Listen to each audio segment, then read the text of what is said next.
Always great to see you, my man. We just came off of a clip from your game show, Mental Samurai, which you shot the new season in Lisbon. How was Portugal, and how did that come about?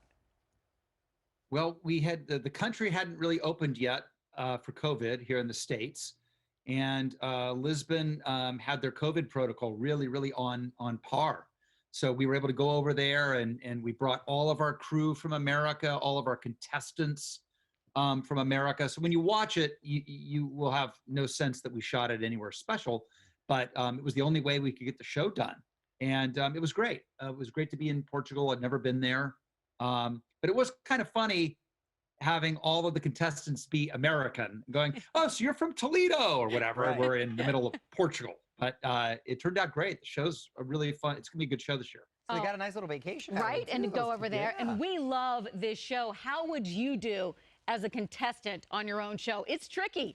Well, first of all, I'm good at trivia, but Mental Samurai is great about weeding out. Yes. And finding your weaknesses, and I'm not very good with puzzles. So if I got to the puzzle tower, I would probably be in real trouble.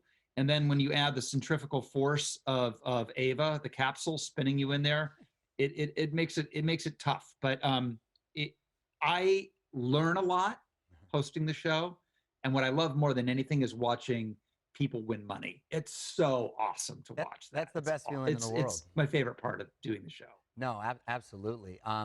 We of course just lost one of the best game show hosts ever in Alex Trebek, and you have a connection to Alex. You were Clue on Jeopardy, and I don't know if you remember it, but it was this ex-Brat Packer who plays Chris Traeger on Parks and Rec is 49 and literally looks better than men half his age. Nice. Who is Rob Lowe? Nice. Yeah. I would have got that Trebek one. is the GOAT.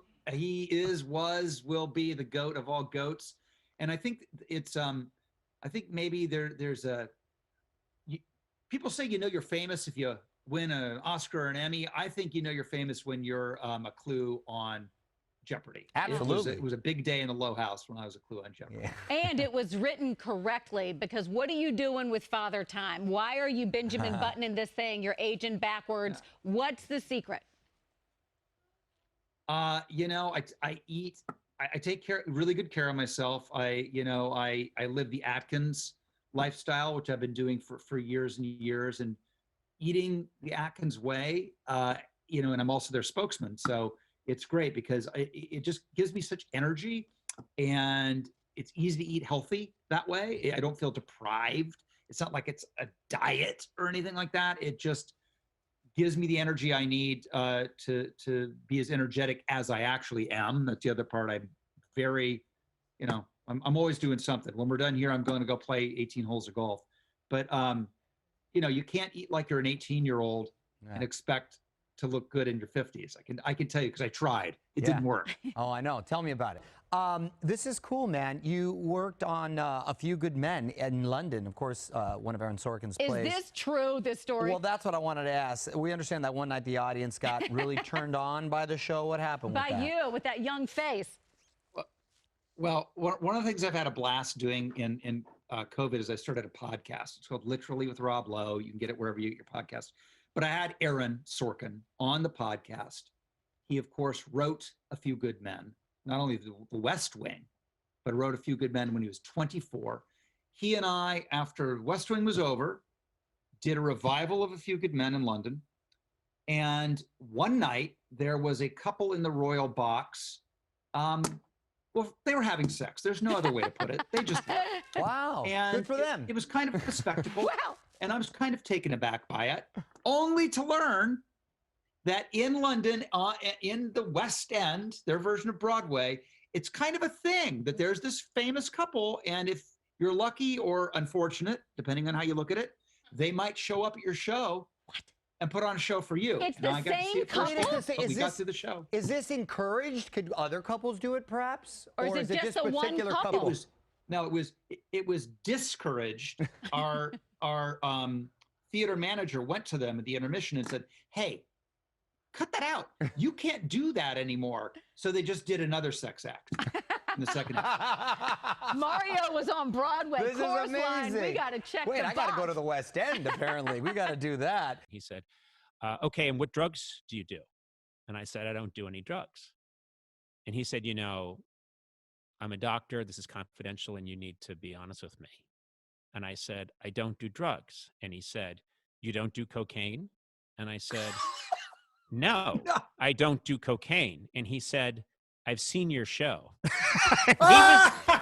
Rob Lowe on his podcast, literally. And Rob, great guest on this. Who has been not your favorite so far? What's been the most enlightening one so far?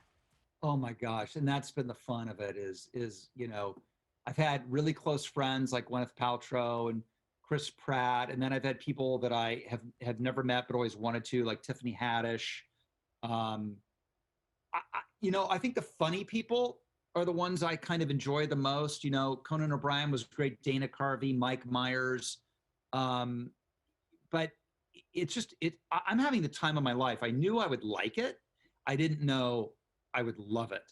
And it's fun just to be out in public and people be like, dude, I heard, like, we have Jerry Bruckheimer this week. I mean, Jerry Bruckheimer produced all the CSIs, all the Top Guns, all the Bad Boys. He's like the most famous producer in Hollywood. And I don't think I've ever seen a great interview with Jerry Bruckheimer, but I've known him forever. And that's why I wanted to do a podcast, to get people talking, people that either you haven't seen interviewed or people you've seen interviewed, but being asked questions that other people are never going to ask them. I mean, I asked Maria Shriver if she had a hall pass. I mean, wait, that's not happening on Good Morning America. Who was it? Yeah. I need to know. They've been close for a while, though. You all have been friends for a long time. She can go away with that one. Wait, what was her hall pass? Who was it? Yeah.